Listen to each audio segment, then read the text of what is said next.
Well, now it's time to meet with Anna. There is no day. It's safe to say we'll have some fun today on Geek World Radio. Hey guys, thanks for watching another episode of Geek World Radio. We are your hosts, AnnaMay and Dave. Today we're going to be talking about this new relationship in the comic book universe. We're going to be talking about Superman getting together with Wonder Woman. It's superhero sexy time. Superman and Wonder Woman finally together after all these years. Mm-hmm. It's a Man of Steel, an alien, and a golem. They're coming together to make a cool monster baby. Make a cool sort of clay Kryptonian baby. I don't. They haven't said if they're going to go that far yet. Maybe, but you know that's how this whole thing starts. You know, first you start dating, right. Then you get married, then you have a baby. That's how it works, right? Well, you know, that's what grown-ups do. So why don't we just start off with how do you feel about this? You know, it's interesting. It's part of this whole DC reboot. You know, we actually read all of the #1s for the DC reboot, but we kind of stopped after that. We kind of got a little, what's the word? We broke? Broke, yes. I would say broke is actually the main word, yeah. But, you know, I mean, in the end of the day, the characters are still fundamentally the same. They're just sort of younger and becoming the characters we already know. Right, and some of them are getting new kind of twists to their going abouts of things, you know, that things aren't going to end up exactly the same as they did in the previous universes. And I think, you know, the thing is, Jeff Johns says that right now this is going to be the status quo, that the two of them are together. But, you know, I figure sooner or later, you know, it's not going to work out. They're too much alike, AnnaMay. You know what? You know, people are always like, those two should be together because they're so much alike. That relationship never works out. The best relationships always have to have people that are different enough so it's not weird. You know, I have to say, I think they're alike in you know, in kind of powers and that, like, they're both incredibly strong. Yeah. But as personality types, they're not alike. No, not at all. I have to say, I'm always one of those people that, you know, I always kind of wondered, you know, why was Superman with Lois Lane? Yes. Especially because, you know, she only really loved one of Superman's, you know, egos. She liked the Superman one, not the Clark Kent. Although, I have to say, this is one of those things that Smallville did the right way, where they had Lois Lane fall in love with Clark Kent. You can't blame her, though, because the whole point is that he's in disguise as the, like, lamest man in the world. He's in disguise as the guy that you're never going to even assume is Superman, because all he's got as a costume is his glasses. Right, I agree with that, but the fact is that, you know, she couldn't love every incarnation of him to begin with. You know, she had to, you know, decide that, okay, I'm okay with this Clark Kent guy because I love Superman. But the fact is that, you know, I always liked the idea of Superman and Wonder Woman getting together. I think it's a relationship that could work because you know, Wonder Woman is so much the more dominant force in personality. You know, she's the kind of stronger one that way. The reason I don't like it is, you know, it could be a situation where they're too aloof. They're both so powerful, and now they're together. It's like a power couple, but to the extreme. It's like, I think Lois Lane brings more humanity to Superman. I think the thing is, he is impressed with the fact that she has no powers, but she always risks her life to get the story. And she is kind of the best parts of humanity. And I think that she strives for him to continue being more human and appreciate humanity. And I'm afraid it's like two gods on Olympus, like hanging out, looking down at all the rest of us, man. Man, I'm glad I'm not them. They're lame. Of course, you know, like, Wonder Woman isn't bulletproof herself. She has to use her, like, bracelets, like, pop, pop, pop. Yeah, but she's so fast enough to deflect said bullets. So really, that's true. And she's made out of clay. Really, how much can she get hurt? Really, well, she was clay, and then she was turned to human.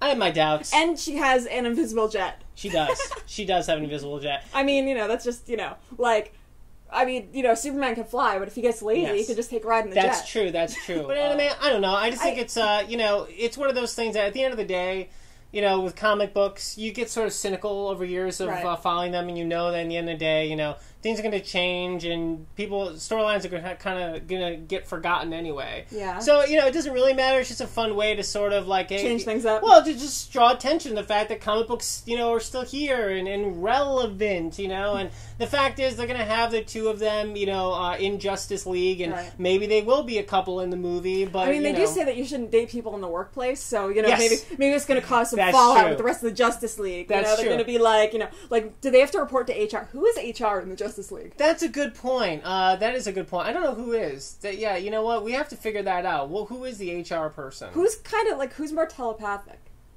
Well, Aquaman's telepathic with fishes. Right, but they're not fishes. Martian Manhunter has some telepathic powers, doesn't he? Does he? I don't remember. Maybe that. only with other Martians. Superman's probably gonna end up Lois Lane again sooner or later, right? Well, it's like, who do most of these superheroes end up with? It's like, how do superheroes procreate? Can a lot of them procreate? Would that be like difficult? Would it cause issues? They've done it. They've had Superman have a kid with Lois Lane. I think right. at least 2 or 3 times. They did it in the comic books once, and like a one-off, and they did it obviously in that horrible movie. So really, I mean, it could happen. I guess he can like control his powers to an extent. I don't know if Wonder Woman can have a baby though. She's made out of clay. Well, again, can golems have babies? But again, her mother made it so that like she wanted a child so badly, and so this clay was made into a person. So is it going to be like? Is the scene where they have a child going to be like ghosts? Are they going to be on the clay thing?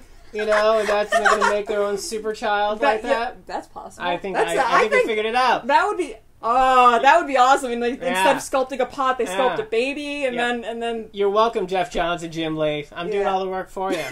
Yeah, I mean, the thing is, at the end of the day, it's really cool. It's fun that they're doing this. It's going to cause all kinds of, seismic, problems with the whole DC universe, Jeff Johns said. So, it's going to be fun. And I think at the end of the day, too, a lot of people are more fans of these characters than actually read the comic book. It's sort of like when they killed off Robin, in like the 80s, right? Jason Todd. It was like, they're killing off Robin, you guys suck, I can't believe it. And no one even knew. Everyone thought it was Dick Grayson they were but killing. It wasn't, because Dick Grayson was a totally different character. Yeah, he was Nightwing, but they didn't even know. So that's kind of the thing. Same thing with Death of Superman. That was the whole idea. It's like, people hadn't read a Superman comic book in years, and now all of a sudden they're lining up across the parking lot to get a Death of Superman issue. I mean, it's just, that's what comic books do. They have that one, they have those few issues that, people talk about, and they buy the issues and stuff, and it's just a way to keep resurgence in it. The other thing is that in the end, the relationship aspect is so trivial. Yes. That we don't read a Superman comic to see what's going to happen in the relationship of Superman and Lois Lane this week. You don't read it for that.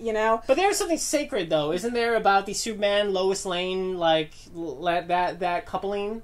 It's comic book. It is comic book like royalty, right? There is, because it's one that has endured through every incarnation, through the comics, the comic strips, the comic books, through the animated series, through the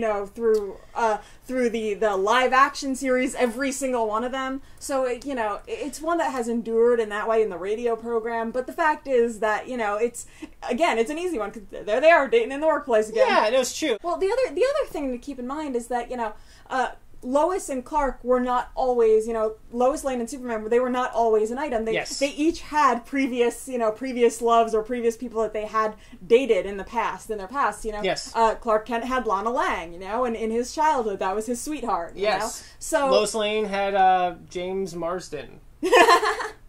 Or was that after? I don't know. But the fact is that they were not each other's first kiss, So it makes sense to at least give them some sort of a relationship prior to getting together with each other, if they do end up getting together with each other, because it gives their whole personality something more. So that's it. That's what we think about the Superman Wonder Woman relationship. I don't really know if we even said what we actually think about it, but it's happening. It's Wednesday right now, which means the issue's out. So Justice League number 12, if you want to see two super folks getting it on, get it. Oh yeah. This is Dave from Geek World. This is AnnaMay. And if you want to listen to our radio show, it airs on Indie 100 and The Point Radio. And see you next Wednesday. Well, now it's time to loot with every non-stop day. It's safe to say we'll have some fun today on Geek World Radio.